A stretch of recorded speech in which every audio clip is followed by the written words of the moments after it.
All right, boysees, UFC 283. Sure, I'm a little fucking late. Fuck off, you know. I was busy doing nothing. But I'm here now, so that's all that matters. I do want to talk about it, though. I don't want to just let it fly by without making a video because I love the Brazilians, obviously. Always fucking got their meat down my throats. Except, fuck the Brazilian crowd. I know I just said I love Brazilians, but I was rooting for Brandon Moreno in that fight. Viva Mexico. And the fucking bastards in the stands were throwing shit at him, so fuck them. Great fight by Brandon Moreno, by the way. Not at all controversial. He thought he got hit with a eye poke. Wasn't an eye poke, so there's obviously no reason to dispute it. There's nothing to say about it. Got hit in the eye swelled up, couldn't continue. The fight was called. There's that. Fight over. Moreno wins it. Figueiredo obviously couldn't make the weight anymore. Has to move up to 135. That's it. There's nothing fucking bad about it. Great fight. It was beautiful. Now, to the main event. Obviously rooting for Glover Teixeira in this one. He got outclassed, and it was sad to see. Happy for him for retiring. You know, he wants to focus on Alex Pereira. I will make a video coming up soon about all that shit and what's he gonna do. Come up to light heavyweight, beat Izzy again, fight Whitaker. We'll save that for another time. Pereira got, excuse me, fuck, now he's on my mind. Glover Teixeira, the one who fought Jamal Hill. Now, I thought he was going to win. I really did. I truly did, but he got outclassed. He has heart, clearly. He was in there, you know, he's in the fucking corner coming back. Oh, fucking A. You know, and he still wants to fight. But, man, Jamal Hill was taking it to him. Not that I don't like Jamal Hill, and I say it all the time. Very rarely do I just not like a fighter. Even if I'm rooting for this guy, I'm always happy for the other man. Just out of respect, I just think it's something you should always do just as another human. You should always be happy for somebody winning. But especially Jamal Hill, you know, seems like a sweet guy, no pun intended. Seems like a stand-up guy. He's got, you know, 6 kids, I believe. Got a family he wants to take care of. And he's got his own life story. So I'm super happy for him. Not a hater or anything. I'm not like a toxic fan of nothing weird like that. Was sad to see Glover lose for sure. I seriously didn't think Jamal Hill was going to come in and do what he did. Thought he was just going to try to start swinging, bam, bam, you know, throwing nothing out there. I don't know why. That was on me for being an idiot. I grossly underestimated Jamal Hill's abilities. Takedown defense was on point. This is where I finally came fucking prepared. Fucking finally I came prepared. I've got the numbers here. His takedown defense was on point. Glover, not as bad as Aljamain Sterling. No, I'm not going to make this a video where I fucking, you know, spew out hate on Aljamain. Even though I could easily do that and compare these, but I'm not gonna. Mostly this is joking. I don't actually hate Aljamain Sterling like that, but I do. But back on track, because I always seem to fucking steer off because my fucking brain works in weird ways. I'm also a little fucking goosed right now. I had a couple drinks before filming this. Fuck off. Anyways, Glover Teixeira, pardon my yelling. Glover Teixeira shot 17 takedowns. Landed only 2 of them.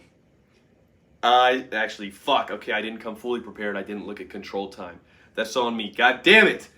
But Jamal Hill, man, his takedown defense was impeccable. Now, I'm not a fucking loser who just makes these videos after the fights and looks at stats. I watch the fights.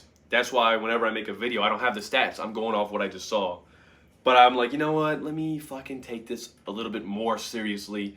You know, try to seem professional. So I got the fucking stats. And, yeah, 2 for 17 on takedowns is not good. And it would be good if he was able to do something with them.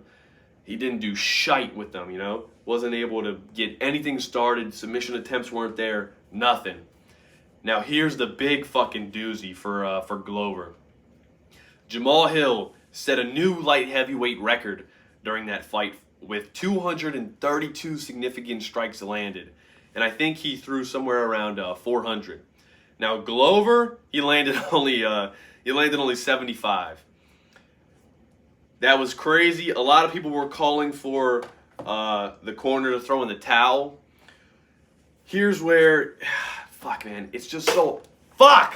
You probably heard that I just kicked the shit. I got my 3D printer right here. I kicked the shit out of it. Fuck! I do a lot of shin conditioning because I want to be like these fighters. I'm a poser. But it fucking hit the back of my foot. I don't condition that. Fuck! Anyways, I'm back on track. Sorry, boysees. Fucking piece of shit. I digress. The controversy stems from why are we letting fighters take this much damage? Earlier in that card, we had Murphy fighting Jessica Andrade, and she was getting fucked up. And people were saying, you know, stop it, stop it. They didn't. Neither did Glover's corner. But you got to understand, that fighter, Anthony Smith, said it against Glover Teixeira. They don't want their corner to stop it. It's up to the fighter, and the fighter is not going to quit, you know. The fighter's going to tap. That's it. That's the only time that they're going to quit. They're not going to fucking give out on themselves 99% of the time. These are fighters, professional fighters. It's not in them. They're going to go out there and fight. They're going to think they have a chance till the very end. Glover Teixeira was not going to say, oh, I can't do this no more. And, especially not Glover Teixeira. Those guys don't have it in them. He definitely did take a beating. He got fucked up. He got whooped by Sweet Dreams. It was fucking brutal. It was sad to watch. He rarely was getting anything started. The high kicks came out of nowhere. I'm pretty sure his camp, you know, he wasn't preparing for that. It didn't look like, at least. It was fucked, man. High kicks were landing for Jamal Hill. And, man, he did the same move Pereira did against Izzy when he got caught after the bell in round 1. He got caught with a high kick, and he did the little shimmy like, fuck, I'm rocked. It was scary as hell. He did it twice, 3 times, man. And I get the conversation with protect our fighters, blah, blah, blah, but those dudes, it's not in them. Those dudes, the women too, because, again, look at Murphy in the same card. Those fighters, when I say dudes or guys, I'm talking about the fighters. It's not in them, man. They don't want to quit. They can't quit. They can't. It's just it's rare. You're not gonna see that, right? It was brutal, like I said, sad to watch. It is what it is. It's what happened. Glover didn't look good at all. He deserved a lot better. It's kind of dramatic. Not that he didn't look good, but Jamal Hill was always a step ahead. He definitely won, no questions asked. He was beating him the whole way. I am surprised Glover didn't go out, though, so that might be your 1 plus, your 1 positive if you're a Glover fan and you're looking to cope. Alex Pereira, though, now I guess here's a teaser for my next video I want to make. Does he beat Jamal Hill? My early prediction would be yes. Call me crazy, call me what you'd like. Jamal Hill wants to strike. Alex Pereira can strike. Alex Pereira can make the weight, and he'll be a lot more comfortable at light heavyweight than middleweight. That's how I feel. Obviously, I could be wrong. I'm not saying I'm fucking right about everything. I fucking barely am. If you look at my picks, I usually get the prelims right and always fuck up the main event, which is ass backwards. I don't know why. Fuck you. Moving on real quick, just because I want to talk about a couple other fights. Not all of them. Before, I don't have these marked down, but I do want to say I'm a big fan of Gregory Rodriguez, RoboCop. I did have a very slight interaction with him on Instagram. That's my one claim to fame. I love RoboCop. Great dude. Awesome guy. Family man. Just had a kid. Always rooting for him. It was sad to see him go out like that. I think he looked great. And he got caught, man. He went out with a swift. I'm pretty sure it was just a steady left hand, just a fast shot came out, touched him right on the chin, put him out. Sad to see. Always rooting for him though. Always love RoboCop. But to what I want to talk about real quick is that really quick. Nothing at all. I'm not gonna dive into this, but just real quick. The Bonfim brothers looked fucking right. I mean, I'm pretty sure everybody. Terrence McKinney's like a one of those guys who's famous, so everybody's going to tune in to watch. I kind of feel that's why they put him on the prelims, not as like a disrespect move. It's just they're trying to get people to watch the prelims. Terrence McKinney, we know him. They're going to draw us in with that. So Terrence McKinney, I'm pretty sure everybody's rooting for him. I want to see him win too. I want to see him get that knockout. And he wasn't looking good, let's be honest. Excuse me. I got some shit on my eye. He wasn't looking good. I don't know, man. There's a lot I could really get into. I'd have to make a whole video about it if I wanted to break down that entire fight, man. His striking defense, there was just a lot. And he ended up getting KO'd. It was a flying knee. It was a switch knee, right? He did pretty sure, yeah, he showed him the right knee and hit him with the left, which was very lucky for McKinney because right before he got caught for the second time in the fight, mouth guard flies out. Now, if that knee fucking came up the middle and just, or in the jaw and blew, I don't know if he would be missing teeth. I'm sure he would, though. It just wouldn't be good. So, it was very, very lucky, very lucky. He caught him like on the side. It was mostly neck, side of the jaw. So, it was pretty much like best case scenario for what could have happened.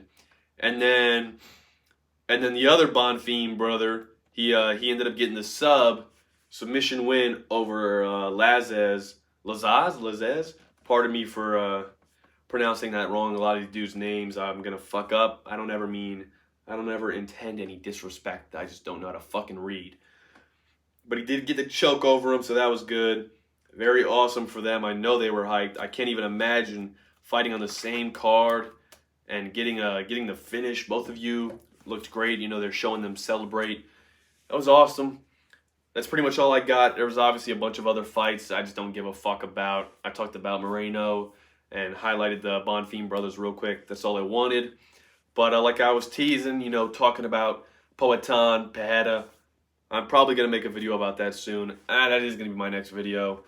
Alex Pereira moving up, fighting Izzy. What's next for him? Who fucking knows?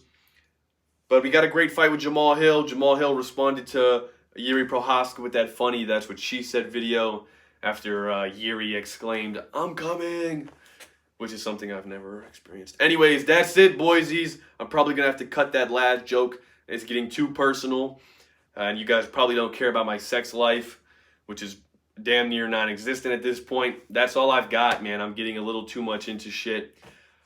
That's what happens when I drink before I record these videos. I probably shouldn't have done that. That's on me. Oh well, right? Who fucking cares? It's been real. I'm the MMA Minister. You know that. Subscribe, comment, like. I love y'all. See y'all next time.